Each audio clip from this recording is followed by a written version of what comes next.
बिस्मिल्लाहिर्रहमानिर्रहीम, अस्सलाम वालेकुम। मैं असदुल्लाह खान हूँ। इलेक्शन कमीशन की फुर्तियाँ देखने लायक हैं। वैसे तो 12 जुलाई को फ़ैसला आया और वो फ़ैसला एक महीना गुजरने के बाद भी इम्प्लीमेंट नहीं हो सका, लेकिन दूसरी तरफ एक फ़ैसला आया और वो फ़ैसला 24 घंटे में इम्प्लीमेंट हो गया। 12 जुलाई को इलेक्शन कमीशन कहता है कि पाकिस्तान तहरीक-ए-इंसाफ को मखसूस नशस्तें दी जाएँ और जो 41 लोग हैं उनको 15 दिन का टाइम दिया गया, लेकिन इलेक्शन कमीशन को फैसला ही समझ में नहीं आ रहा। दूसरी तरफ काजी फाइज ईसा ने एक फ़ैसला दिया जिसका कल मैंने जिक्र भी किया था।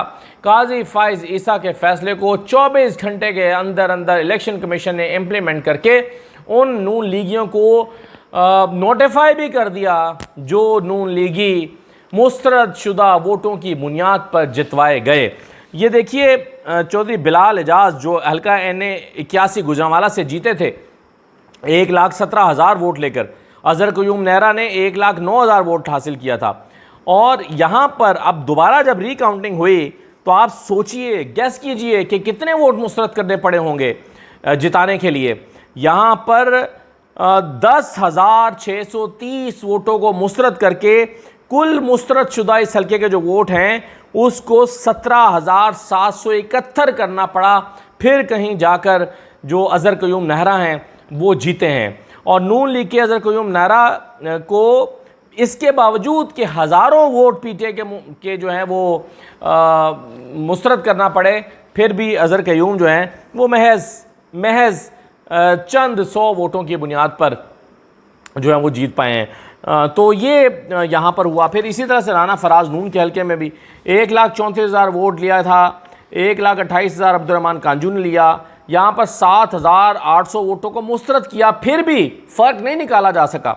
और फिर जब रिकाउंटिंग हुई तो रिकाउंटिंग करने के बाद यहाँ पर 20,816 वोट मुस्तरद हो गए, 20,816 वोट, और 13,000 नए वोट मुस्तरद करके इस हल्के का इलेक्शन तब्दील कर दिया गया। ये काजी फाइज साहब को नज़र नहीं आया। मैं इस पर डिटेल से इसलिए बात नहीं करूँगा कि मैं कल बात कर चुका हूँ, लेकिन आप देखें कि काजी फाइज साहब को ये दिखाई नहीं दिया।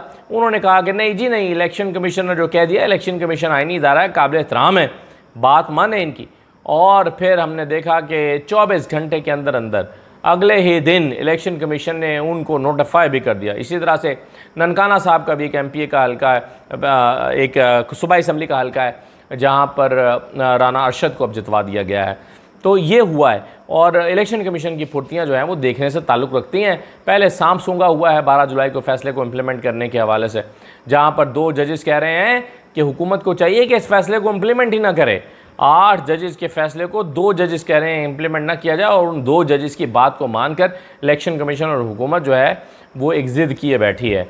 तो ये हो रहा है जी इस प्यारे पाकिस्तान में आज 14 अगस्त को।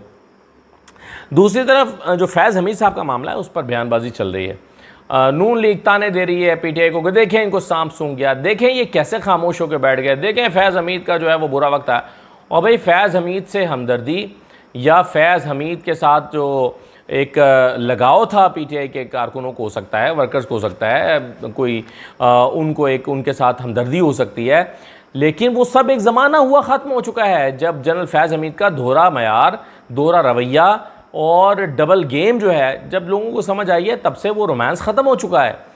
जब ख्वाजा आसिफ साहब ने ये ऐलान किया कि हमें इन्होंने फैज़ हमीद साहब ने बुलाकर ये कहा था कि अभी पंजाब ले लो, 6 महीने बाद फिर विफाक ले लेना, ये रोमांस तब ख़त्म हो गया था। जब ज़ुबैर साहब ने कहा था कि मुझे जब बुलाया गया या मैं जब गया नून लीग का पैगाम लेकर, और ये टॉप सीक्रेट मैसेजिंग थी जो मैं कर रहा था नून लीग के लिए, और उसके फ़ौरन बाद फिर 7 दिन के अंदर अंदर PDM बाद में मार्ज़ वजूद में आई और तय पाया कि ये PDM की हुकूमत तरीक़े-ए-दम एतमाद लेकर आएगी और इमरान खान की हुकूमत को चलता किया जाएगा। इस मीटिंग में जनरल बाजवा के साथ जनरल फैज़ हमीद मौजूद थे। ये जब ये मोहम्मद ज़ुबैर साहब ये बात बता चुके हैं और PTI के वर्कर्स का रोमांस उनके साथ वैसे ही ख़त्म हो चुका है। अब ख्वाजा आसिफ जो ये इंकशाफ कर रहे हैं कि जी जनरल फैज़ हमीद जो हैं वो तो कोशिशें करते रहे, नून लीग के पीछे पड़े रहे कि मुझे आर्मी चीफ बना दो, और आखिरी 24 घंटे तक भी कोशिशें करते रहे। बाजवा साहब अपने लिए कोशिशें करते रहे कि मुझे एक्सटेंशन मिल जाए, और फिर बाजवा साहब ने एक्सटेंशन के बाद, और इस बात को तो बाजवा साहब भी डिनाई नहीं करते, प्राइवेट मीटिंग में वो कहते हैं हाँ मैं चाहता था कि मुझे एक्सटेंशन मिल जाए और मैं इलेक्शन करा के जाऊँ, और मैंने जो इल्ज़ाम मुझ पर है कि ये बड़ा एक मैस क्रिएट हो गया है, मैं उसका हल निकाल के जाऊँ, मैं एक्सटेंशन चाहता था। जनरल बाजवा ने यहाँ तक कह दिया ख्वाजा आसिफ के बकौल के जब यानी जनरल बाजवा ने अपने लिए वो एक्सटेंशन हासिल ना कर सके तो फिर उन्होंने कहा कि अच्छा जनरल फैज़ हमीद को लगा दो, मगर जनरल आसिम मुनीर को ना लगाओ। ये बातें जो है वो ख्वाजा आसिफ साहब कर रहे हैं।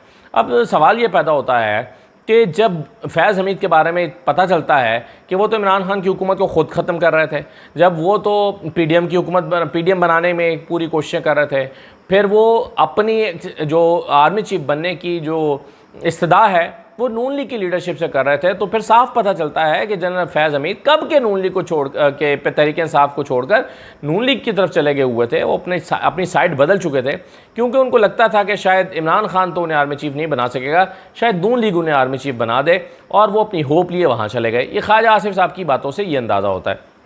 तो ऐसे में फिर सवाल ये पैदा होता है कि फैज़ हमीद का ज़्यादा करीबी ताल्लुक़ क्या तहरीक इंसाफ के साथ था, या फैज़ हमीद का ज़्यादा करीबी ताल्लुक़ नून लीग के साथ था। अगर नून लीग के साथ ज़्यादा करीबी ताल्लुक़ था तो फिर उनको इस बात के ताने तहरीक इंसाफ को क्यों मिल रहे हैं कि देखो जी फैज़ हमीद तो फिर पकड़ा गया। और भाई ये अगर पकड़ा गया है और ये तहरीक इंसाफ के लिए ताना है, तो फिर ये नून लीग के लिए उससे बड़ा ताना है, क्योंकि नून आखिरी 2-2.5 साल तो नून लीग के साथ जनरल फैज़ हमीद का ताल्लुक़ रहा है, उन्हीं के साथ वो मिलकर हुकूमतें बनाते रहे, उन्हीं के साथ मिलकर जो है वो ओहदे बांटते रहे, उन्हीं के साथ मिलकर वो अपने लिए सिफारिशें कराते रहे। तो जनरल फैज़ हमीद तो नून लीग के ज़्यादा करीबी थे, ना कि इमरान खान के। तो ये बात तो यूँ इस्टेब्लिश हो चुकी है, इसलिए ये प्रोपेगेंडा करना फैज़ हमीद के वाले से, वैसे भी बज़ाहिर तो हमें ये लगता है कि ये ISPR की प्रेस रिलीज़ के मुताबिक बज़ाहिर तो यही लगता है कि ये एक टॉप सिटी का मामला या करप्शन का मामला था, लेकिन जो इस्टेब्लिशमेंट के करीब समझे जाने वाले तबसरा निगार, तज्ज़िया निगार और दीगर लोग हैं, वो सब तो जनरल फैज़ हमीद को सियासी बुनियादों पर रगेद रहे हैं। इससे तो ऐसा लगता है कि शायद उनके ख़िलाफ़ जो चार्जशीट है वो सिर्फ करप्शन की नहीं है, बल्कि इन मामलात पर भी उनकी चीज़ों को जो है वो तनकीद की नज़र से देखा जा रहा है। लेकिन बहरहाल हमें पता चलेगा कुछ अर्से के बाद कि क्या हुआ है, क्योंकि अभी तक जो एक पर्दा पड़ा हुआ है इस सारे मामले पर, उसमें ज़्यादातर लोग तो कयास सराइयाँ ही कर रहे हैं और अपनी अपनी ख्वाहिशात का इजहार कर रहे हैं, और अपनी हैसियत के मुताबिक जो है वो गिरे हुए फैज़ हमीद पर एक मुक्का रसीद करके चले जाते हैं। लेकिन क्या हो रहा है असल में और क्या होगा ये किसी को पता नहीं है। तीसरी बात यह है कि MQM ने बड़ा दिलचस्प बयान दिया है।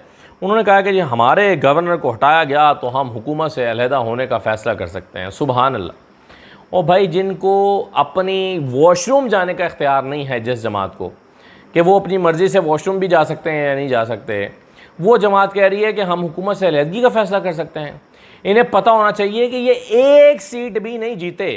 MQM को रियलाइजेशन होनी चाहिए, और है, उन्हें पता है कि वो एक सीट भी नहीं जीते, और ये जो 21 सीटें लेकर बैठे हैं ये सब किसी की मरहून मिन्नत हैं, और ये उनकी मरहून मिन्नत हैं जिन्होंने इनका गवर्नर लगाया था, और ये उनकी मरहून मिन्नत हैं जो एक दिन में रिकाउंटिंग करा के और आपका जो सारा फ़ैसला है वो आगे पीछे कर सकते हैं। यानी MQM को इस बात का पता होना चाहिए कि ये सीटें उनकी नहीं हैं, उनको तोहफे में मिली हैं। अब जो तोहफे में दे उसको आंखें कौन दिखाता है? यानी एक तो आप तोहफे में मिली हुई सीटों पर बराजमान हैं, फिर आप उसी की बुनियाद पर आंखें भी दिखाते हैं। तो ये तो मेरा ख़्याल है कि अनरियलिस्टिक अप्रोच है MQM की। और फिर देखिए क्या कहा फ़ारूक सत्तार ने, कहा कि गवर्नर को हटाने का एक तरफ़ा फ़ैसला कबूल नहीं होगा। और भाई गवर्नर को लगाने का एक तरफ़ा फ़ैसला भी तो आपने कबूल किया था। मुझे याद है जब कामरान टेसोरी का नाम आया गवर्नर के लिए, MQM वाले बगले झांक रहे थे, एक दूसरे का चेहरा देख रहे थे, ये कहाँ से आ गया, हमने तो कहा ही नहीं, हमारा तो ये गवर्नर ही नहीं है, हमसे तो मुशावरत ही नहीं हुई, हमसे तो पूछा ही नहीं गया। MQM वाले एक दूसरे की शक्लें देख रहे थे, ये कहाँ से कामरान टेसोरी आ गया। उन्हें सेटल डाउन होने में चंद दिन लगे थे, चंद हफ्ते लगे थे, और कुछ दिन गुजरने के बाद फिर उन्होंने एक्सेप्ट करना शुरू किया कि हाँ ये तो हमारे ही गवर्नर हैं, बिल्कुल बिल्कुल ये तो हमारे गवर्नर हैं। फिर MQM ने जाके उनको बड़ी मुश्किल से ऑन किया, और जब उनको ऑन किया आज कह रहे हैं कि जी हमारे गवर्नर को अगर हटाया गया तो ये कर देंगे वो कर देंगे। और भाई आपसे ना पूछ के लगाया गया था, ना आपसे पूछ के हटाया जाएगा। आप एक जॉब पर हैं, आप एक नौकरी करते हैं, आपको इस दफ़ा आपकी नौकरी का ज़्यादा इनाम मिला है, आपको 20-21 सीटें मिल गई हैं। जब आपको ये सीटें मिली हैं तो चुप करके नौकरी करते जाओ। जिन्होंने गवर्नर दिया था वो कुछ और भी देंगे, उन्होंने आपको 21 सीटें भी दी हैं। अब वो जिन्होंने दिया था उन्होंने ले लिया, तो भाई जिनका माल था वो वापस ले गए, आपको क्या एतराज़ है? आप होते कौन है एतराज़ करने वाले? तो MQM को ये बहुत ही मेरा ख्याल है कि अपने कद से बाहर निकल कर बयान देने की कोशिश कर रहे हैं, तो अब तक तो शायद जब तक मैं ये तबसरा कर रहा हूँ एक फ़ोन कॉल चली गई होगी कि बंदे से पुत्र बनो, उर्दू में कहा होगा क्योंकि पंजाबी उन्हें समझ नहीं आती, तो उर्दू में कहा होगा कि ज़रा इंसान बन जाओ। तो कुछ इसी तरह की बात कही होगी और मेरा ख्याल है कि इस पर अब दोबारा वो शोर शराबा नहीं करेंगे। आखिरी और अफसोसनाक बात यह है कि मुल्क में जो पिछले कुछ दिन से कम्युनिकेशन सिस्टम बिल्कुल तबाह होकर रह गया है, इंटरनेट सर्विसेज बिल्कुल डाउन होकर रह गई हैं। आप व्हाट्सएप पर एक वॉइस मैसेज और एक पिक्चर तक डाउनलोड नहीं कर सकते, और आप जो है वो अगर बाहर मार्केट में फिर रहे हैं तो आपके पास ये ऑप्शन नहीं है कि आप लोगों के साथ कम्युनिकेट उस तरह से कर सकें। फिर जो लोग प्रोफेशनली इंटरनेट के थ्रू काम करते हैं उन लोगों का काम बहुत ज़्यादा मुतासर हुआ है। फाइवर एक प्लेटफॉर्म है, फाइवर पर बहुत सारे लोग बाहर से प्रोजेक्ट्स पकड़ते हैं, डेवलपमेंट के प्रोजेक्ट्स पकड़ते हैं, वेब डेवलपमेंट के, कुछ प्रोग्रामिंग के हैं, कुछ और भी काफ़ी सारी नौयत के काम हैं। जो फाइवर के थ्रू जो पाकिस्तान को काम मिलता था वो सारा काम अब हमसाया ममालिक को जा रहा है, दूसरे मुल्कों में। इंटरनेशनल क्लाइंट पाकिस्तान से रजू करने के बजाय वो दूसरे मुल्कों के पास जा रहा है, क्योंकि अब पाकिस्तान में इंटरनेट सर्विसेज इतनी स्लो डाउन हो चुकी हैं कि एक तो कम्युनिकेशन नहीं हो पा रही और दूसरा वक्त पर काम देना तकरीबन नामुमकिन होकर रह गया है। इसलिए बहुत ही अब अपसेट है जो फाइवर पर काम करने वाले लोग हैं, वो शदीद अपसेट हैं। देखिए मैं आपको एक वाक़या सुनाता हूँ। पिछले थोड़े ही दिन पहले की बात है, मैं लाहौर में हम गए और एक ऑफ़िस में हमें ले जाया गया। ये पाकिस्तान में अपनी नौयत का ये वाहिद दफ्तर है या एक वाहिद सेटअप है जहाँ पर डेटा एनालिसिस का काम किया जा रहा है। और ये एक इंटरनेशनल, मैं नाम नहीं लेता कि कौन सा ये ग्रुप है, क्योंकि जो बात मैं बताने जा रहा हूँ वो फिर शायद उनके लिए अच्छी ना हो। वो एक इंटरनेशनल ग्रुप है और उन्होंने एक डेटा एनालिसिस का एक ऑफिस इस्टेब्लिश करना था और उनके पास कई मुल्कों की ऑप्शन थी। यहाँ पर उनका पहले से एक और काम के लिए एक ऑफिस काम कर रहा है। उनकी टीम ने यहाँ पर पाकिस्तान के अंदर बहुत सारे पॉइंट्स बनाकर बताए कि पाकिस्तान में अगर खोला जाए ये ऑफिस तो बहुत अच्छा होगा। इंडिया इसका बड़ा टॉप कंपेटिटर था और इंडिया के चांसेस थे कि वो इसको विन करेगा, लेकिन बहरहाल समहाउ पाकिस्तान की टीम ने इसको विन किया और पाकिस्तान में वो सेटअप लगाया गया। ये डेटा एनालिसिस का सेटअप वो ये करता है कि पूरी दुनिया के मुख्तलिफ चीज़ों का वो एनालिसिस यहाँ पर बैठ के करते हैं। मसलन जापान में अगर एक टूथपेस्ट लॉन्च होनी है किसी ख़ास शहर में, तो वो एनालिसिस कराना चाहेंगे कि इसकी प्रोडक्ट प्राइस क्या होनी चाहिए और इसकी लॉन्च कैसे होनी चाहिए, किन इलाकों में करनी चाहिए, उसका पूरा पहले प्रोडक्ट के एनालिसिस कराएंगे। प्राइस एनालिसिस भी होगा, बाकी चीज़ें भी होंगी, मार्केट स्ट्रेटजी भी होगी। वो सारा एनालिसिस जो है वो ज़ाहिर है किसी एनालिसिस करने वाली कंपनी को देंगे, जिसमें से ये एक कंपनी भी पाकिस्तान में इस्टेब्लिश हुई। लेकिन पिछले दिनों मेरी मुलाकात हुई वहाँ के टॉप ऑफिशियल्स के साथ, और अगर ऐसा state of the art office बनाया है लाहौर में उन्होंने कि अगर आप घूम रहे होते हैं तो आपको ऐसा लगता है कि आप सिलिकॉन वैली में फिर रहे हैं। इतना ज़बरदस्त ऑफिस इस्टेब्लिश किया है और वहाँ से पाकिस्तान की टॉप यूनिवर्सिटीज़ के लोग जो हैं वहाँ पर बच्चे बच्चियाँ हायर किए गए हैं और वो अपना बेहतरीन काम कर रहे हैं। फॉरेनर्स भी वहाँ पर काम कर रहे हैं।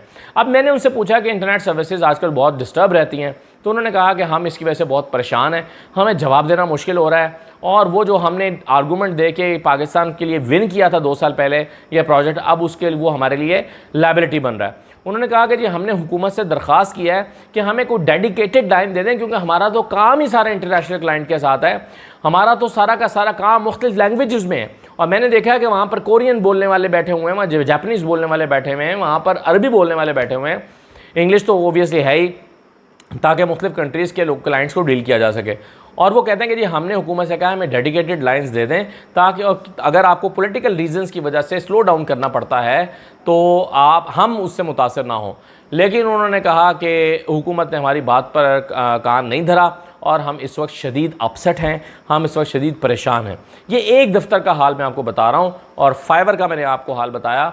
और इस वक्त तमाम कारोबार जो हैं, पहले ही कारोबार नहीं है मुल्क में, माहौल ही नहीं है कारोबार के हालात ही नहीं है मुल्क में, और ऐसे में फिर जो रही सही कसर है वो इंटरनेट सर्विसेज के स्लो डाउन करने की वजह से ख़त्म हो गई है, पूरी हो गई है। अब आप देखें कि एक तरफ हम कहते हैं कि जी हम डिजिटल मार्केटिंग करेंगे, हम यहाँ पर जो है वो डिजिटलाइजेशन कर रहे हैं पाकिस्तान में, हम जी आईटी एक्सपोर्ट्स, ये कामरान टेसोरी पिछले दिनों कहते हैं आईटी एक्सपोर्ट्स कर रहे हैं, खाक आईटी एक्सपोर्ट्स करेंगे। इंटरनेट व्हाट्सएप तो आप चलने देना नहीं चाहते, आप जो है वो किसी भी किस्म का की नेटवर्क सर्विसेज जो हैं उसको आप देखना नहीं चाहते, आपको देख के तकलीफ़ होती है कि जी ये एक ट्विटर या एक टिकटॉक जो आपको इससे इतना खौफज़दा है हुकूमत की, हुकूमत समझती है कि उसको जो है वो ये इंटरनेट से खौफ लायक हो गया है, तो इससे मुल्क नहीं चल सकता। ये मेरा ख़्याल है कि कुछ संजीदा लोगों को बैठ के इसके बारे में सोचना होगा। इजाज़त दीजिए, अल्लाह हाफ़िज़।